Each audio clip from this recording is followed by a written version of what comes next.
Hi everyone, welcome to another episode of The Tea with My Bookshelf. Today, we are honored to be speaking with filmmaker and activist Sharmeen Obaid Chinoy. Both her documentaries, A Girl in the River and Saving Face, have won Academy Awards. As if that's not enough, she has also won 7 Emmy Awards, has been bestowed the Hilal-e-Imtiyaz by the government of Pakistan, and has been named one of the 100 most influential people in the world by Time magazine. The list goes on and on. What I personally love about her work is that everything she does, in one way or the other, advances the cause of women's rights, feminism, and gender equality. So without further ado, let's have some tea with Sharmeen Obaid Chinoy.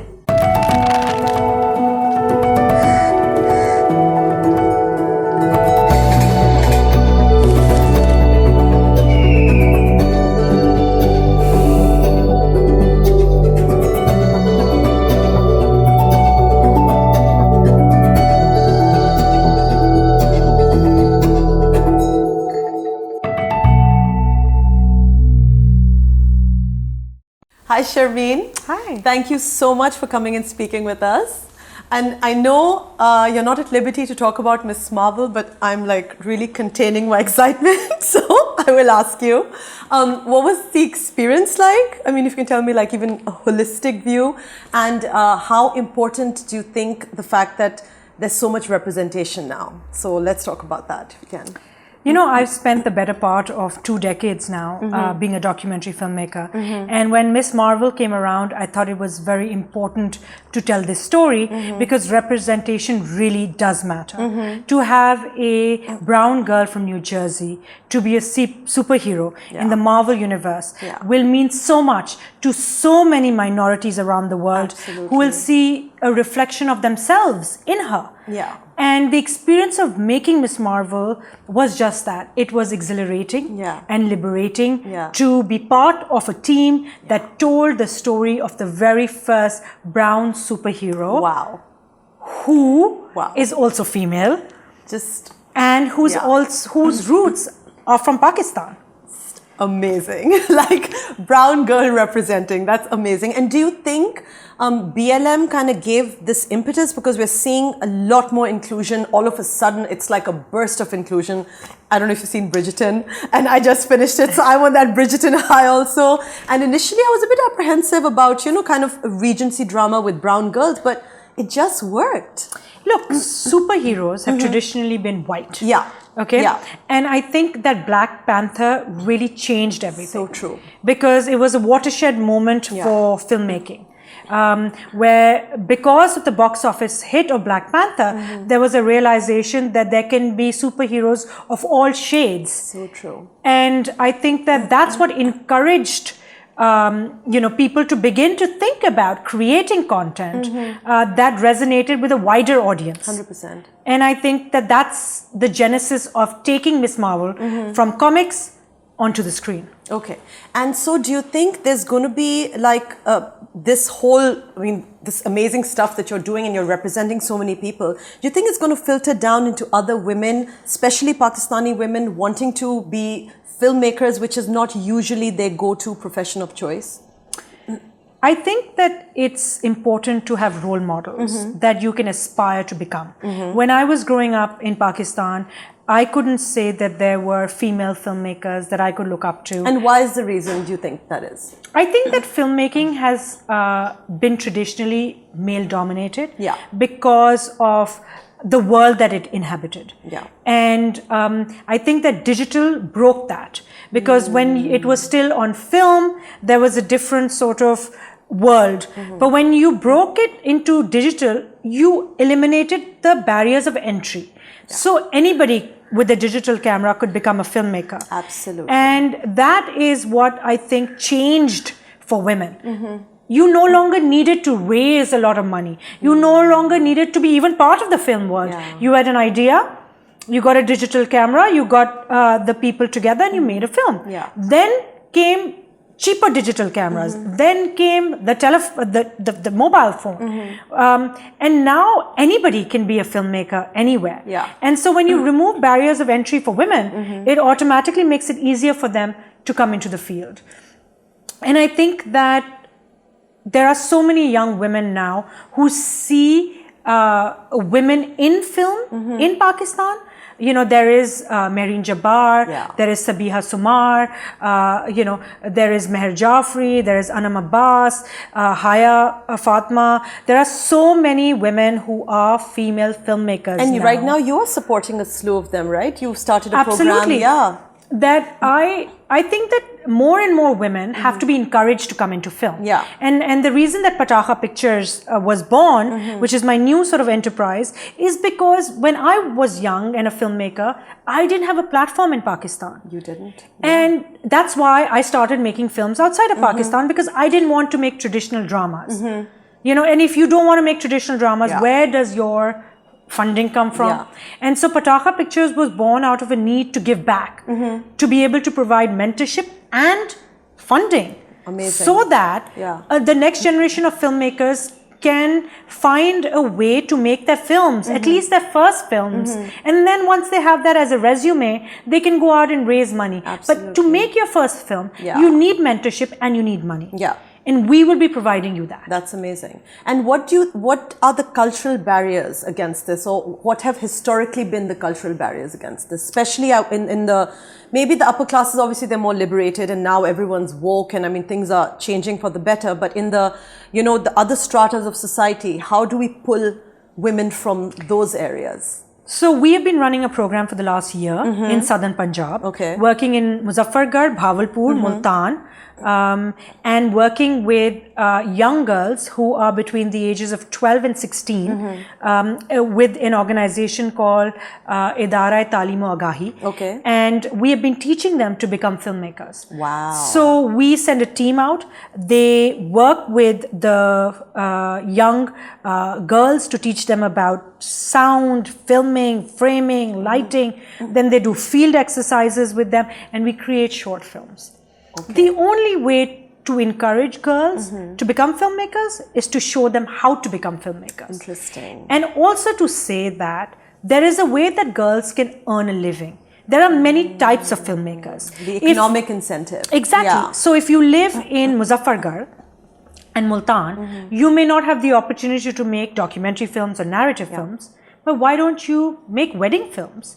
You become a wedding videographer, you become a wedding photographer, or you document stuff for your local newspapers, or you work, or you film government events. You become a freelance photographer or filmmaker.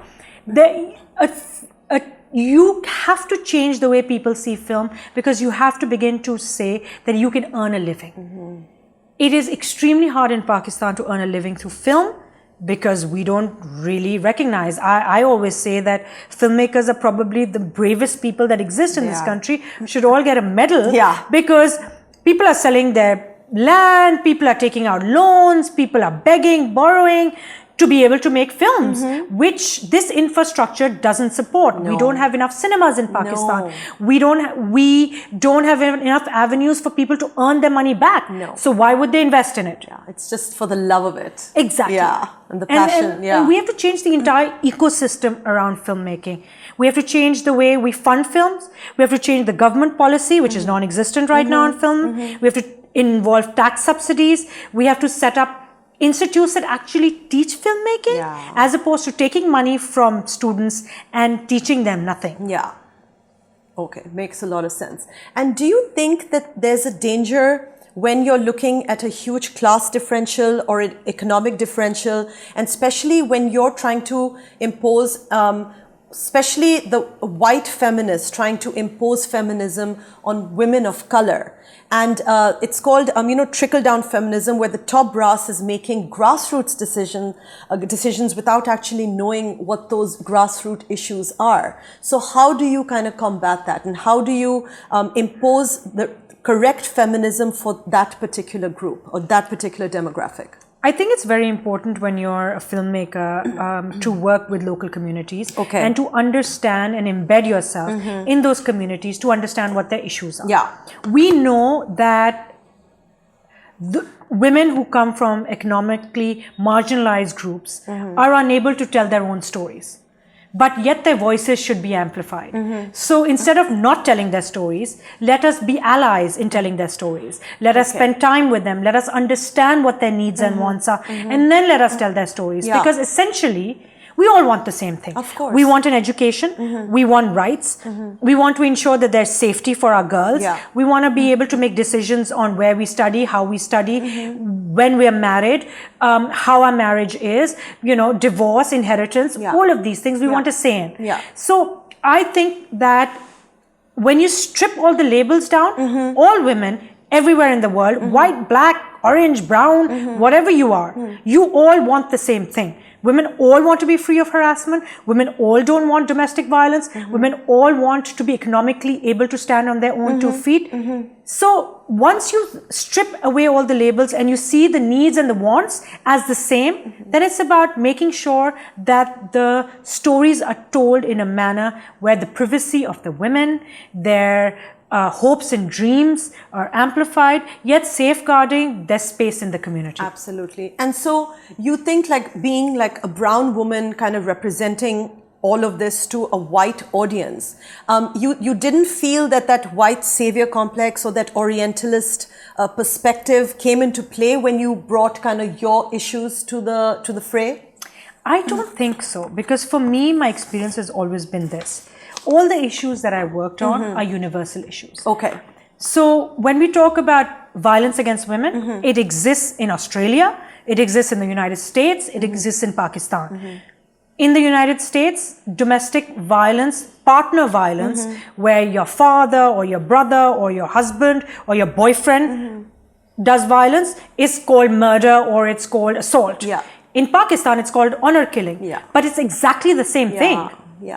Just the label is Just different. the label is different. So there can be no woman on this planet who can say that my country or my community is free of violence against women. But they do have, I guess, better infrastructures and better laws which are enforced to protect the woman, which perhaps we don't have. But we should aspire for those. So if someone was to make a film in Pakistan and to say, well, this is what these women are going through, and they should have better laws or better policing or better court system, I don't see anything wrong with that, because that comes from a space of, we know what works. We know what works. We know that strong policing and sending men to jail is a deterrent.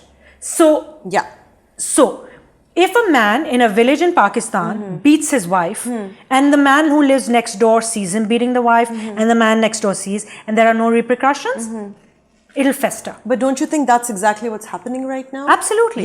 That'll fester. But the minute you arrest a guy and you throw him into jail, the next guy will think twice before slapping him. And what do you think needs to happen for that scenario to take place, for people to be accountable for their actions, which is, from what I'm seeing even now, like all of these cases recently in the media, I mean, all the perpetrators, they're just chilling. I mean, nothing's happened to them. Some of them are actually like free and walking free. So then what do we do? It's because we as a society do not believe that violence against women is something that is jailable. So that's actually, you just hit the nail on the head. That is exactly what it is. They don't consider it a criminal offense. When you go to the police, it is a domestic matter. When you talk to politicians, they pay lip service to the fact that domestic violence or violence against women is a issue. Yet behind closed doors, they will always find excuses. When we realize as a society, when the way we report crimes, the way we arrest people, the way we make examples of people, when that becomes a holistic approach, when we all say violence against women requires jail time, and we actually walk the walk, that is the only time you will see the numbers fall. And the establishment is so scared to, I'm assuming it's fair, because that can be the only explanation, right? Because they politicize this whole issue, and whenever there's a law that's being lobbied or a bill that's being, they're trying to lobby it to pass, it just never comes to fruition. And I'm assuming that empowering women or elevating their status in some ways, I guess it's insecurity, it makes them scared. And why do you think that is? I say that we have wonderful laws on the book already. It is the implementation of those laws. So I just finished a 9-part series on inheritance rights for women in Pakistan. I will tell you. That's another disaster, yes. Whether you come from a wealthy family, whether you come from a middle class family, whether you come from a low income family, they treat women exactly the same. I have not met people who say, oh, I come from an educated family, but my brother has not given me my inheritance right. I come from a family that's upwardly mobile, but my father has given my brother more than he's given me, or he's cut me out completely. It is ingrained in our society. Women are second-class citizens. I know that people find it uncomfortable to say that. I have no issues saying that at all. Women are second-class citizens in Pakistan. Women are treated like second-class citizens in Pakistan. And women have to fight every single day in this country to sit on the table, whether it's decision-making, to get a piece of food when it is served on the table, because men eat before women. For every single thing a woman has to fight, to go to school. No matter what class she comes from. To go to school, to get a job, the kind of man she wants to marry, the kind of household she wants to run. Just being born a woman is a struggle. 100%. Absolutely. And you know, this brings me to like both your documentaries which I've watched, and what struck me actually, like I mean, it just jumped out from the screens was in both cases, okay, Saving Face and A Girl in the River. There was zero remorse. I mean, you're killing like whatever, your mother, your sister, your daughter, zero remorse. And especially considering that we come from a society which is so deeply rooted in religion. And I mean, that's what, like, you know, our claim to fame is, right? That we are religion and we are godly. And then you go and you commit this heinous act and you're like, well, it's okay. I mean, she deserved it. And there's just nothing, lack of empathy. What is that? A Girl in the River and Saving Face were made in southern Punjab, a remotely backward area with low levels of education and low levels of employment. Zahir Jafar is a wealthy man, comes from a wealthy family. See how his case was reported. There is zero remorse in that case. Exactly. So it's not whether you're wealthy or not wealthy, or whether you're poor or you come from a different economic background. It is the mindset. But why? Like because women our sons, like what are we doing wrong with our sons? We're doing something. Women are dispensable. And it stems from, and I have to say, unfortunately, women make themselves dispensable. Because we are always sort of on the back foot. There's never any sort of front foot, nor being aggressive.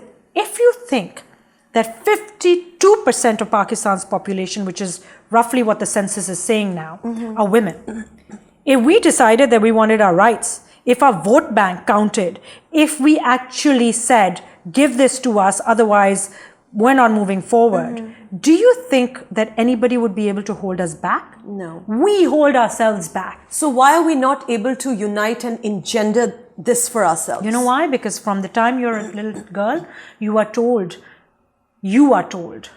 what to do. You are told about your decisions. You are told about every single thing. So when you are growing up, you rely on everything for men. Yeah, that's true. Every single thing in your life, you rely on a man. It's true, yeah. Right? Yeah. You could probably count on your hands the amount of women in Pakistan. 220 million people. The amount of women on your hand who are actually empowered. Right? Even the emancipated ones. Exactly. When are you empowered? When you're financially independent. Who lets you be financially independent? They don't let you be financially independent. That's just not the way the family structures are. So if you're financially independent, they've already lost you. Totally. So right from a young age. So why is it? You should study, but don't study too much. You should get a job, but don't get a job that competes with your husband. You should do this, but make sure it's in your time. Make sure your duties of mother and wife and daughter are not affected by it. What are all these rules? These are rules to make you move you out. When somebody else has made a decision for you all your life, when are you going to make your own decisions? We have to break that. I feel very strongly about it, and I have 2 daughters. It is extremely important to not rely on men in your life, however wonderful they may be. Yeah. But then that's kind of going against the very grain of our culture, right? So do you get it? Like, do you see the problem? But what is our culture? Yeah. Who defines culture? Society. And it's all self-made. Who makes culture? Yeah. You think Hazrat Khadija relied on men? Yeah. She was an active businesswoman. Yes. What was the culture then? Yeah. The culture was to bury girls, was to have slaves, to do that. Yeah. So culture is made by men. Yeah. And the women who are enabling and facilitating their patriarchy. So break the culture. Yeah. Next time, every time a woman tells me it's not possible, I always ask why. Why is it not possible? It's because you are afraid. But what are you afraid of? Yeah. The first time you're told that you shouldn't get an education, you should fight for it. When you're told you can't get a job, you should fight for it. There is always a way to raise your children and have a job, especially today. Yeah. And do you think this, like what you just described, is where the lack of empathy has come from and the lack of remorse has come from? Like, you murder someone and it doesn't bother you. So it doesn't bother you because like society, like a sociopathic kind of a. It doesn't bother you because society doesn't punish you. Do you think it's no? But what about our inherent humanity, which I'm assuming and I'm not even talking about religion, as a human being.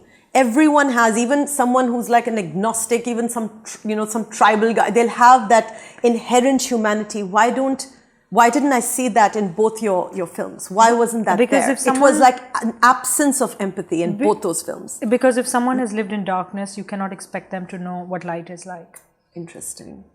So you're saying that the perpetrators are as much victims of the misogyny and patriarchy as the women are, in a way, because they just don't know any better? A man in a community, in a village, decides to educate his daughters. Yeah. Do you know how much flack he will get from everyone else? Yes.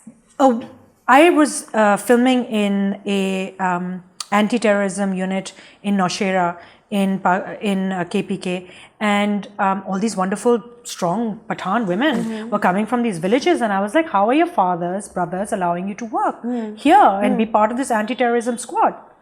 And each one of them had a story about how their father stood up against the grain to make this happen. Wow. So, men who stand up, men who are allies. You need the partners. You need men who are allies and men who equally face. Yeah. Because the society, and unfortunately, is a society that rather pull you down than pull you up. Yeah.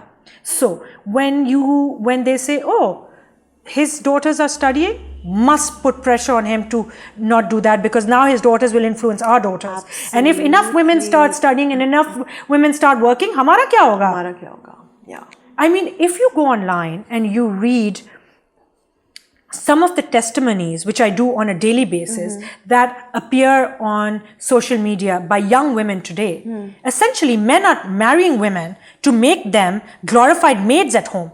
Girls who have doctor's degrees, lawyer's degrees, they suddenly get married and their mother-in-law is like, sorry, you can't work, start cooking, start cleaning, can't even go and see your parents. No. We're effectively jailing young girls who are educated. We're not talking about girls from villages. These are girls who've gone through an education system. I mean, this is how we're treating young girls today. But this is all happening with the blessing of the girl's family. You see, that's another issue. But I am telling you that everyone is complicit in holding women back, including women themselves. Yeah. So, and also because obviously you've seen this patriarchy, this misogyny, and like you've been like in the fray, you've seen the hardline patriarchy up close and personal. What are some things we can do as a society, as individuals, to kind of, combat that and alleviate the effects? Free your girls. Yeah. Choose freedom. And raise your sons better? Raise your sons by example. Yeah. But sometimes you're not going to find those examples in your house. You just don't, because obviously if there's a certain culture happening in the house, no matter how much a woman might try and kind of go against that, it's not always possible. So your children, what you're telling them and what they're witnessing is completely two opposing sides. So how do you reconcile that? And how do you align those two things? You just hope that you have instilled in your children enough of your own beliefs for them to carry those beliefs forward. Yeah. And I think that every little thing that we do with our young girls and our boys impacts the way they see the world. Yes. And impacts the way they behave. Yeah. The gender norms they see around them. I know that this generation of children, the one that have grown up with social media, will be harder to contain. I agree. Than was our generation. We were, for sure. And, we were even harder to contain than our mother's generation. Yeah.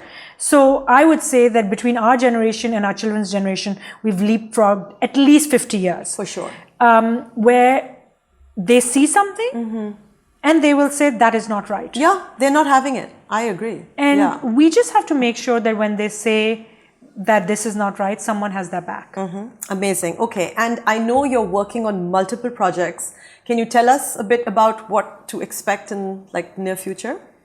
I am working on a 75th anniversary of Pakistan's interactive exhibit. Oh, wow. That is going to hopefully travel the world. And I'm working on a number of initiatives with Patakha Pictures that will be bringing more funding, more grants, and more projects which empower the next generation of filmmakers in the country. I think it's time to pay it forward. It's time to pay it back. And then, of course, June 8th, Miss Marvel comes out. I'm thinking of having a Kamala Khan poster up in my room. Absolutely, must do. Yeah. And so that's in the near future. Okay, that's a lot. And also, you had sent a book over, which I'm going to be reading soon. And anyone who sends me, books is my favorite person in the world. So tell us a bit about the book you sent. I know you loved it. I sent you a book by Osman Yousefzada. It is his autobiography of growing up in the UK, first generation. His parents were from Swabi. Okay. And it is a fascinating look at how that generation, he's probably a few years older than me, of that generation of children grew up, what they witnessed. Wow. How their parents held them back because of their beliefs that they had when they came from Pakistan to the United Kingdom, and how he broke free and became an artist who dressed Beyonce and Tandy Newton and who's a multidisciplinary artist. And it is his story of how his mother, who was a seamstress, and how she led him to different homes and what he witnessed when he went into the homes with her as her young companion. Okay, dying to read that. I'll let you know how I like it. Okay, and last question. I know you've been to the Oscars. Tell us what that was like. How did you contain your fangirling, and how did you you have to act dignified and you can't go too crazy. How is it like for you? So when I went in 2012, I was sort of eagle-eyed looking around everywhere, and I couldn't believe that I was there. I can imagine. But my best story of 2012 was that, so Hollywood has, of course, the Oscars, but after the Oscars, the most famous thing are the after parties. Of course. The Vanity Fair after party. And then there's the Guy Ozeri and Madonna's after party. There's Elton John's party. Yes. And either you get invited or you win an Oscar. So when you win an Oscar, you're automatically you can fill a limo with as many people as possible, and they will allow you in. So before our sort of turn came, we made a pact. All the nominees made a pact that whoever wins will take the rest of them in the limo. Yeah. And so we. When we won, we won 2 Oscars, because I won one and my partner Daniel won one. Yeah. They gave us 2 trophies. So we filled 2 limos with people, and then we went up to the Vanity Fair party, and there's a guard post, and they say, "Invitation, please," and you roll down the window and you put out your Oscar. And then they say, "Oscar on its way, Oscar on its way," and then everyone sort of just goes in. Okay, that must have been a surreal moment. It was. And then I think in 2016... You were like, oh, whatever, I'm a veteran, I know what's up. In 2016, I had no hope that we were going to win. Yeah. I just had a baby, and I was... Anybody who knows me knows that there are a couple of aversions I have in life, and high heels is an aversion. Yeah. And so I wore the high heels. My mother was my date, who's completely opposite to me. Yeah. And, at some point I was like, Mom, you know what? I'm not going to win. So took off the heels, wore my flip-flops, put the heels in a little bag and put it next to me. And then, our turn came. And then, of course, they announced a girl in the river. And my mother gets up screaming and says, Chappal pehne mein hai. And then you see me bounding up the stairs to get my Oscars. Probably the only woman who was bounding up the stairs because she's wearing flip-flops. Flip-flops. Oh my God. Okay. But you still won, so it was all worth it. Okay, amazing. And rapid fire, are you ready? Sure. Okay, let's make it quick. Oscar number 1 or 2? Oscar number 1. Yeah, okay. Favorite book growing up? Enid Blyton's Faraway Tree. Same. Okay, you're my spirit animal because literally that's mine. Who did you meet where you were like completely speechless in Star Trek? Ruth Ginsburg. Okay, she's a legend. Favorite holiday destination? Mexico. Yeah, okay. But the nicer parts of Mexico, I'm assuming, not like Tijuana. Okay. Favorite cuisine? Pakistani. Agreed. Do you have a favorite sibling? Oh no, there are too many of us to have that. Yeah. Like the Kardashians are always asked that. I'm like, let me do this with her. There's so many of us. Yeah. Okay. Which country is still on your bucket list? Ecuador, Uruguay, and Paraguay. Okay. Which Netflix show have you binge watched? Emily in Paris. Okay. So cute. Yeah. Your reaction when you met Meryl Streep? The first time I met Meryl Streep, I was sort of tongue-tied. Yeah. But a promo had played of my film, and then she turned to me and said, you're the filmmaker. Oh, congratulations. Oh, you must have died. It was wonderful. Okay, that is amazing. Sharmeen, thank you so much for coming and speaking with us. I am so excited about Miss Marvel, which is releasing on June 8th. I hope you guys enjoyed this episode as much as I enjoyed filming it. Hope to see you again next week on The Tea with My Bookshelf. Bye.